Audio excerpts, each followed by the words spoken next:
wabarakatuh. Waalaikumsalam. Waalaikumsalam. Baiklah, di sini saya akan membuka sesi tanya jawab dan saya persilakan kepada kelompok-kelompok yang ingin menanyakan. Terima kasih kepada kelompok 6 telah memberikan kesempatan. Saya perwakilan dari kelompok 1, Fitri Natalia, Buterucam, NIM A1C319776, ingin mengajukan pertanyaan kepada kelompok 6. Mengapa pada seorang guru memberikan kesempatan metode diskusi pada siswa? Terima kasih. Baik, saya akan melanjutkan dari kelompok 1. Saya Ulfasania, NIM A1C319074. Pertanyaannya, dalam belajar pasti peserta didik tidak selalu merasa nyaman, semangat dan bergairah dalam belajar. Tentunya ada rasa malas dan bosan dalam belajar di sekolah.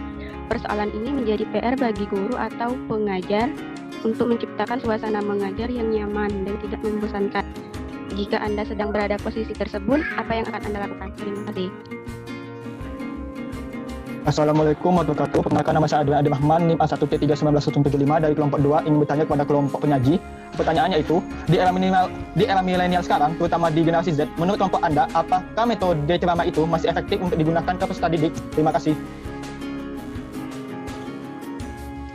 Assalamualaikum warahmatullahi wabarakatuh. Perkenalkan, nama saya Yulita Dwi Citra dengan NIM A1C319073, perwakilan dari kelompok 2, ingin bertanya kepada kelompok 6 sebagai kelompok penyaji. Yang pertanyaannya adalah, metode kerja kelompok seringkali digunakan oleh guru untuk meningkatkan kerjasama. Metode ini tidak efektif dikarenakan mau melakukan tugasnya dalam kelompok tersebut. Bagaimanakah Anda menanggapi hal ini jikalau nantinya Anda menjadi seorang guru, dan upaya apa yang seharusnya guru lakukan? Terima kasih.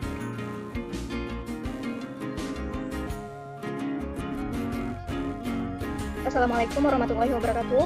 Perkenalkan, saya Sri Muslimatul Husna, NIM A1C319082. Di sini saya akan bertanya kepada kelompok 6. Pertanyaannya yaitu bagaimana cara agar penggunaan metode pembelajaran tanya jawab dapat berjalan dengan efektif antara guru dan siswa, serta berikan contoh pertanyaan tertutup dan pertanyaan terbuka.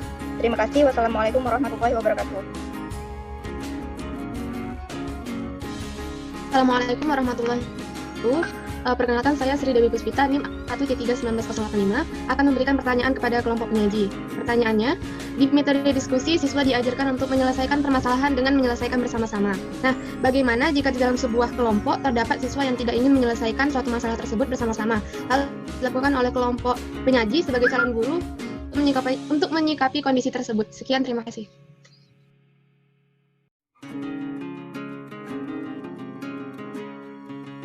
Assalamualaikum warahmatullahi wabarakatuh. Saya Intan Pratiwi, NIM A1C319086, perwakilan dari kelompok 4, ingin bertanya kepada kelompok penyaji.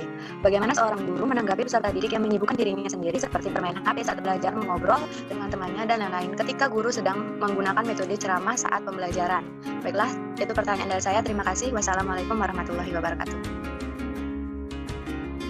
Selamat pagi teman-teman, saya Angelina Martiniar, NIM A1C319091, bertanya kepada kelompok penyaji. Pertanyaannya, sesuai dengan materi pembelajaran dengan metode ceramah, menurut saya itu sangatlah tidak efektif. Bagaimana cara Anda sebagai calon guru agar metode ceramah tersebut bisa berjalan efektif di dalam pembelajaran? Terima kasih.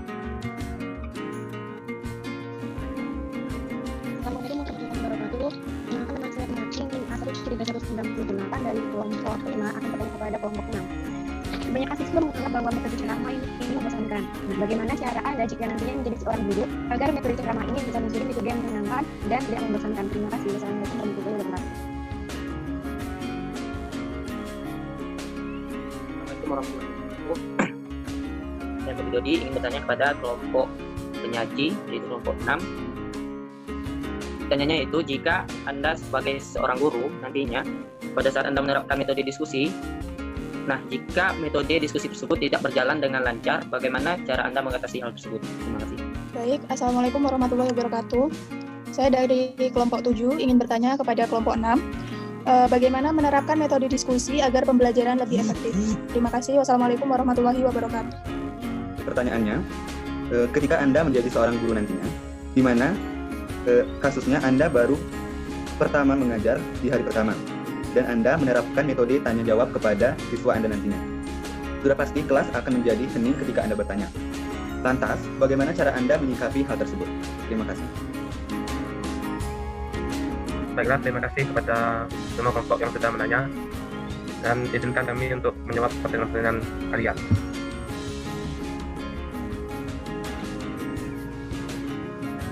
Assalamualaikum warahmatullahi wabarakatuh.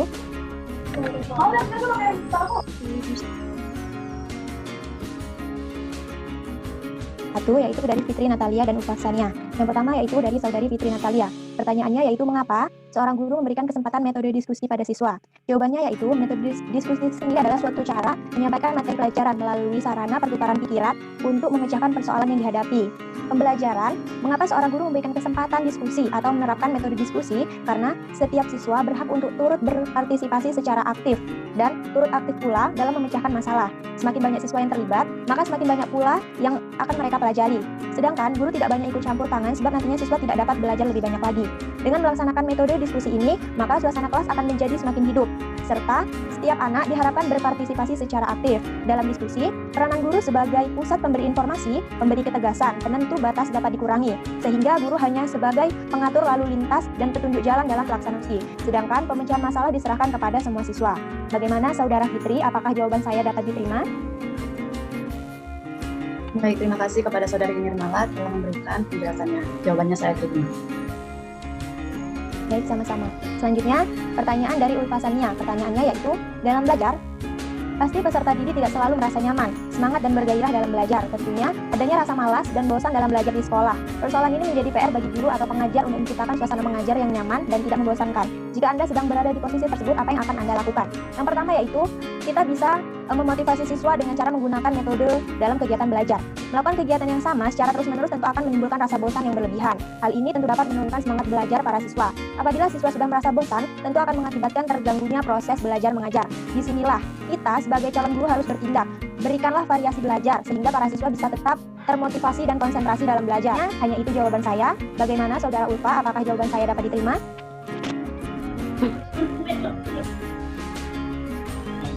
Jawabannya diterima. Terima kasih kepada Saudari Nirmala. Baik, sama-sama. Selebihnya saya serahkan kembali kepada moderator. Terima kasih kepada Saudari Nirmala. Saya persilakan kepada anggota yang lain, yang kelompok 6 yang ingin menjawab.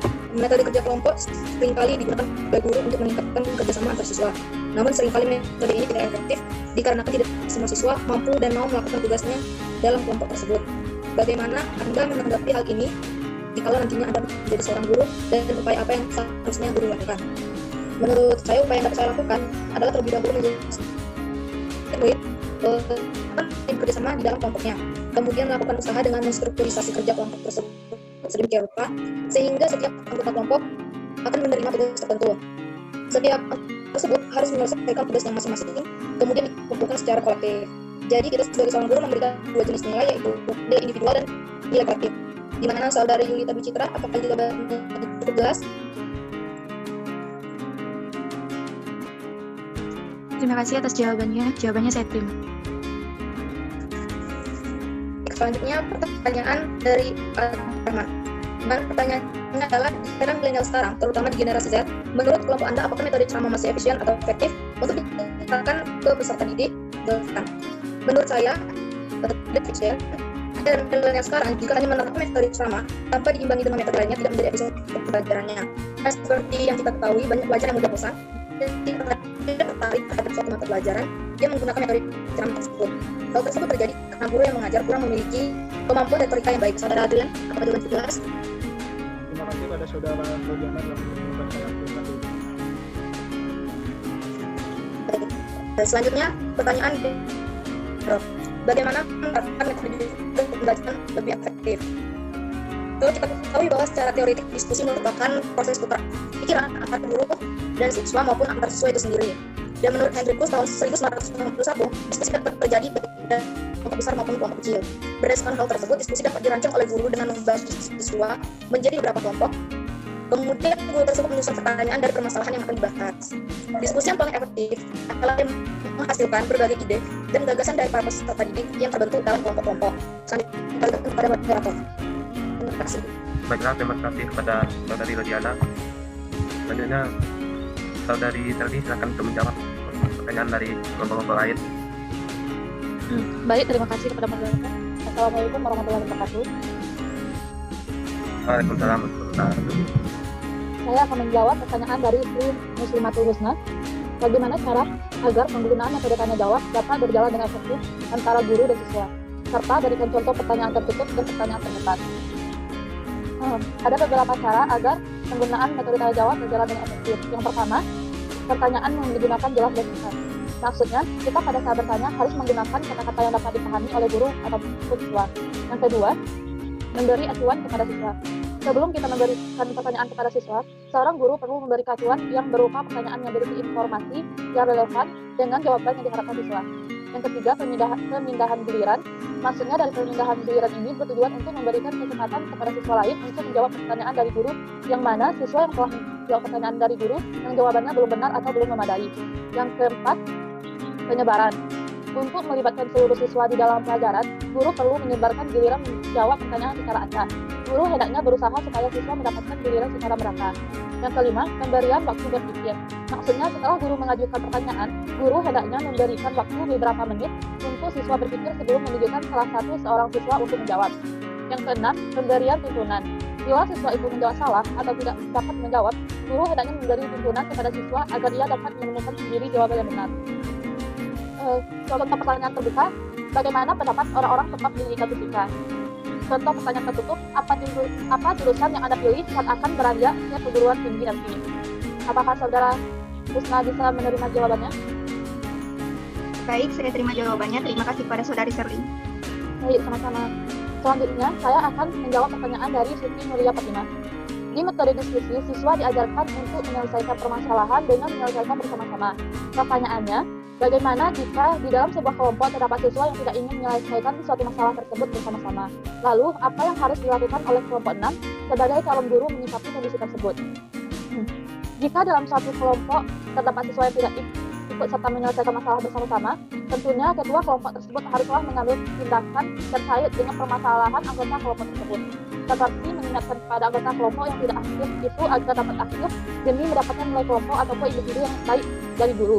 Di samping itu, anggota kelompok tentunya juga harus memberikan kesempatan bicara kepada anggota yang tidak aktif guna menyelesaikan suatu permasalahan di dalam kelompok tersebut. Sebagai calon guru, tentunya memberikan kesempatan bicara dan mengajak aktif bicara terhadap siswa tersebut. Di samping itu, juga sebagai seorang guru harus memberikan informasi penilaian terhadap siswa yang aktif di dalam kelompok agar siswa dapat berlomba-lomba untuk memperoleh nilai keaktifan. Saya akan menjawab pertanyaan dari Minati. Kebanyakan siswa menganggap bahwa metode ceramah itu membosankan. Bagaimana cara Anda jika nantinya menjadi seorang guru agar metode ceramah ini bisa menjadi metode yang menyenangkan dan tidak membosankan? Ada beberapa cara supaya metode ceramah tidak membosankan. Yang pertama, memunculkan minat di awal. Penting bagi setiap guru untuk memunculkan minat siswa di awal pelajarannya tentang apa yang akan disampaikannya. Yang kedua, membangun kedekatan. Yang ketiga, menyampaikan dengan bahasa yang ringan. Yang keempat, sistematis. Yang kelima, menyusun poin-poin. Yang keenam, menggunakan media. Yang ketujuh, memberikan contoh dengan analogika pengalaman. Yang ke-8, ajukan pertanyaan-pertanyaan ringan. Apakah saudari Minati bisa menerima jawabannya? Baik, saya terima jawabannya. Terima kasih pada Serli yang telah menjawab pertanyaan saya. Selanjutnya, saya akan menjawab pertanyaan dari Pak Widodi. Sebagai calon guru, bagaimana cara Anda mengatasi jika metode diskusi yang Anda gunakan tidak berjalan dengan lancar? Ada beberapa cara untuk mengatasi metode diskusi yang tidak berjalan dengan lancar. Yang pertama, siswa-siswa dikelompokkan menjadi kelompok-kelompok kecil. Kelompok kecil ini harus terdiri dari siswa yang pandai bicara dan kurang pandai bicara, siswa laki-laki dan siswa perempuan. Di samping itu, harus perlu perhatikan agar siswa-siswa yang sekelompok ini benar-benar dapat bekerja sama. Yang kedua, seorang guru harus kembali memperhatikan topik-topik atau problem yang akan dijadikan pokok-pokok diskusi dapat diambil dari buku-buku pelajaran siswa, dari surat kabar, dari kejadian sehari-hari di sekitar sekolah, dan kegiatan masyarakat yang sedang menjadi pusat perhatian. Yang ketiga, untuk mengatasi ketidaklancaran dalam diskusi, seorang guru harus mengusahakan penyesuaian waktu dengan berat topik yang dijalankan pokok diskusi. Membagi-bagikan diskusi di dalam beberapa hari atau minggu berdasarkan pembagian topik ke dalam topik-topik yang lebih kecil lagi. Apakah saudara Bob bisa menerima jawabannya? Oke, terima kasih kepada saudari Sophie. Baik, jawaban yang selanjutnya saya serahkan kepada moderator. Baiklah, terima kasih kepada saudari Santi. Ini saya akan menjawab dari Pertanyaan dari Intan. Bagaimana seorang guru menanggapi peserta didik yang menyebutkan dirinya sendiri seperti bermain HP saat belajar, mengobrol dengan temannya ketika guru sedang menggunakan metode ceramah? Baiklah, metode ceramah yang menonton akan sangat membosankan bagi siswanya, sehingga banyak siswa yang bermain HP dan mengobrol sama temannya, karena cara guru yang menyampaikannya terlalu menonton. Dalam hal ini, seorang guru bisa mewujudkan pelajaran interaktif meskipun menggunakan metode ceramah di dalam kelas. Dalam hal ini, guru bisa memanfaatkan berbagai media pembelajaran seperti laptop dan komputer dalam menyampaikan materi berbentuk PowerPoint. Dan guru juga bisa menampilkan film atau video lainnya untuk menambah daya tarik metode ceramah. Baiklah, apa saudari Ita menerima jawaban tersebut? Baiklah, terima kasih atas penjelasannya, saya terima.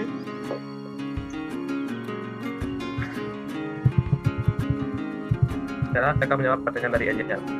Sesuai dengan materi pembelajaran dengan metode ceramah, menurut saya sangatlah tidak efektif. Bagaimana cara Anda sebagai guru agar metode ceramah tersebut bisa berjalan efektif dalam pembelajaran? Metode ceramah bisa efektif, tetapi bisa juga tidak efektif. Hal ini tergantung pada cara guru dalam menyampaikan pengajaran dengan metode ceramah tersebut.